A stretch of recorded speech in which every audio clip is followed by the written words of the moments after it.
ನಮಸ್ತೆ ಫ್ರೆಂಡ್ಸ್, ಲತಾ ಅಡುಗೆ ಚಾನಲ್ಗೆ ನಿಮಗೆಲ್ಲರಿಗೂ ಸ್ವಾಗತ. ನಾನಿವತ್ತು ಮಾವಿನಕಾಯಿ ಚಟ್ನಿನ ಮಾಡಿದ್ದೀನಿ. ಇದನ್ನು ಮಾಡೋದು ಹೇಗೆ ಅಂತೇಳಿ ನೋಡ್ಕೊಂಬರೋಣ. ಅದಕ್ಕೂ ಮುಂಚೆ ನೀವಿನ್ನೂ ನಮ್ಮ ಚಾನಲ್ಗೆ ಸಬ್ಸ್ಕ್ರೈಬ್ ಆಗಿಲ್ಲ ಅಂದರೆ ಸಬ್ಸ್ಕ್ರೈಬ್ ಆಗಿ, ವಿಡಿಯೋನ ಲೈಕ್ ಮಾಡಿ, ಶೇರ್ ಮಾಡಿ, ಹಾಗೆ ಕಮೆಂಟ್ಸ್ ಮಾಡಿ.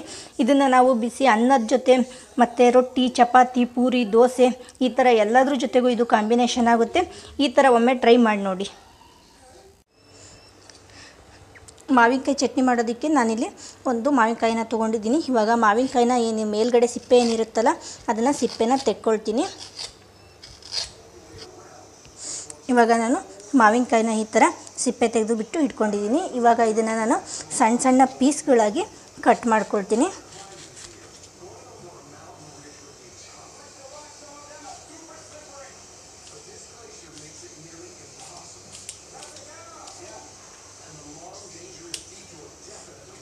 ಈ ಥರ ನಾನು ಅಷ್ಟು ಮಾವಿನಕಾಯಿನ ಈ ಥರ ಕಟ್ ಮಾಡ್ಕೊಳ್ತೀನಿ. ಇವಾಗ ನಾನು ಮಾವಿನಕಾಯಿನ ಈ ಥರ ಪೀಸನ್ನಾಗಿ ಮಾಡಿಟ್ಕೊಂಡಿದ್ದೀನಿ. ಇವಾಗ ನಾನಿಲ್ಲಿ ಒಂದು ಪ್ಯಾನನ್ನು ಕಾಯ್ದಕ್ಕೆ ಇಟ್ಕೊಂಡಿದ್ದೀನಿ. ಅದಕ್ಕೆ 4 ಟೇಬಲ್ ಸ್ಪೂನಷ್ಟು ಅಗಸಿನ ಹಾಕ್ಕೊಂಡಿದ್ದೀನಿ. ಇವಾಗ ಅಗಸಿನ ಸ್ವಲ್ಪ ಹುರ್ಕೊಳ್ತೀನಿ. ನೀವು ಯಾವತ್ತೂ ಅಗಸಿ ಹಾಕಿ ಚಟ್ನಿ ಮಾಡಿಲ್ಲ ಅಂದರೆ ಈ ಥರ ಒಂದು ಸರಿ ಮಾಡಿ ನೋಡಿ. ಇದು ಮಾವಿನಕಾಯಿ ಚಟ್ನಿ ತುಂಬ ಟೇಸ್ಟಿಯಾಗಿರುತ್ತೆ ಮತ್ತು ತುಂಬ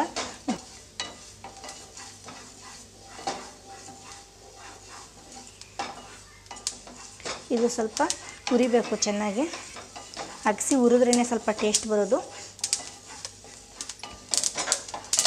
ಇವಾಗ ಅಗಸಿ ಹುರಿಕೊಂಡಿದೆ. ಇವಾಗ ನಾನು ಈ ಥರ ಏನೋ ಸಿಡಿಯುತ್ತಲ್ಲ ಆ ಟೈಮಲ್ಲಿ ಸ್ಟವನ್ನು ಆಫ್ ಮಾಡ್ಕೊಳ್ಳಿ. ಇವಾಗ ಅಗಸಿ ಹುರಿದಿದೆ. ಇವಾಗ ನಾನಿಲ್ಲಿ ಒಂದು ಮಿಕ್ಸಿ ಜಾರನ್ನು ತೊಗೊಂಡಿದ್ದೀನಿ. ಅದಕ್ಕೆ ನಾನು ಒಂದು 2ರಿಂದ 3 ಗೆಡ್ಡೆಯಷ್ಟು ಬೆಳ್ಳುಳ್ಳಿ ಬೇಳೆನ ಹಾಕ್ಕೊಂಡಿದ್ದೀನಿ. ಹಾಗೆ ನಾನೇನು ಅಗಸಿನ ಹುರಿದ್ಬಿಟ್ಟು ಇಟ್ಕೊಂಡಿದ್ದೀನಲ್ಲ ಅಗಸಿನ ಹಾಕ್ಕೊಳ್ತಿದ್ದೀನಿ.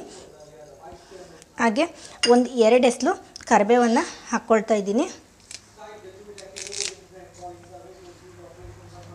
ಹಾಗೆ ರುಚಿಗೆ ತಕ್ಕಷ್ಟು ಉಪ್ಪನ್ನು ನೋಡ್ಬಿಟ್ಟು ಹಾಕ್ಕೊಳ್ಳಿ. ಮತ್ತು ಗ್ರೈಂಡ್ ಮಾಡಿದ ಮೇಲೆ ಬೇಕಾದರೂ ಕೂಡ ಹಾಕ್ಕೋಬೋದು. ಹಾಗೆ ನಾನಿಲ್ಲಿ ಖಾರ ಪುಡಿನ ಬಳಸ್ತಾ ಇದ್ದೀನಿ. ನೀವು ಬೇಕಂದರೆ ಮೆಣಸಿನ್ಕಾಯಿನ ಸ್ವಲ್ಪ ಎಣ್ಣೆಯಲ್ಲಿ ಹುರ್ಕೊಂಬಿಟ್ಟು ಹಾಕ್ಕೋಬೋದು. ನಾನಿಲ್ಲಿ ಖಾರಕ್ಕೆ ಅಚ್ಚ ಖಾರದ ಪುಡಿನ ಹಾಕ್ಕೊಳ್ತಾ ಇದ್ದೀನಿ. ಇವಾಗ ಇದನ್ನು ಸ್ವಲ್ಪ ಗ್ರೈಂಡ್ ಮಾಡ್ಕೊಳ್ತೀನಿ. ಇವಾಗ ನಾನು ಇದನ್ನು ಗ್ರೈಂಡ್ ಮಾಡ್ಕೊಂಡಿದ್ದೀನಿ. ಇವಾಗ ನಾನು ಒಂದು ಸ್ವಲ್ಪ ಬೆಲ್ಲನ ಹಾಕ್ಕೊಳ್ತಿದ್ದೀನಿ. ಬೆಲ್ಲ ಆಪ್ಷನಲ್ಲು, ನೀವು ಬೇಕು ಅಂದರೆ ಹಾಕ್ಕೋಬೋದು, ಇಲ್ಲ ಅಂದರೆ ಇಲ್ಲ. ಇವಾಗ ನಾನು ಹೆಚ್ಚಿಟ್ಕೊಂಡಿರೋಂತಹ ಮಾವಿನಕಾಯಿ ಪೀಸ್ಗಳನ್ನು ಹಾಕ್ಕೊಳ್ತಾ ಇದ್ದೀನಿ. ಇವಾಗ ಇದನ್ನು ನಾನು ಮತ್ತೆ ಸ್ವಲ್ಪ ಸಣ್ಣಗೆ ಗ್ರೈಂಡ್ ಮಾಡ್ಕೊಳ್ತೀನಿ. ಇವಾಗ ನಾನು ಮಾವಿನಕಾಯಿ ಹಾಕ್ಬಿಟ್ಟು ಈ ಥರ ಸಣ್ಣಗೆ ಗ್ರೈಂಡ್ ಮಾಡಿ ಇಟ್ಕೊಂಡಿದ್ದೀನಿ. ಹಾಗೆ ನಾನಿಲ್ಲಿ ಒಂದು ಪ್ಯಾನನ್ನು ತೊಗೊಂಡ್ಬಿಟ್ಟು ಅದಕ್ಕೆ ಒಂದು 3 ಟೇಬಲ್ ಸ್ಪೂನಷ್ಟು ಎಣ್ಣೆ ಹಾಕಿದ್ದೀನಿ. ಇವಾಗ ಎಣ್ಣೆ ಚೆನ್ನಾಗಿ ಕಾದಿದೆ. ಅದಕ್ಕೆ ನಾನು ಒಂದು ಸ್ವಲ್ಪ ಸಾಸಿವೆನ ಹಾಕ್ಕೊಳ್ತಾ ಇದ್ದೀನಿ. ಸಾಸಿವೆ ಚಟಪಟ ಅಂತ ಸಿಡಿತಾ ಇದೆ.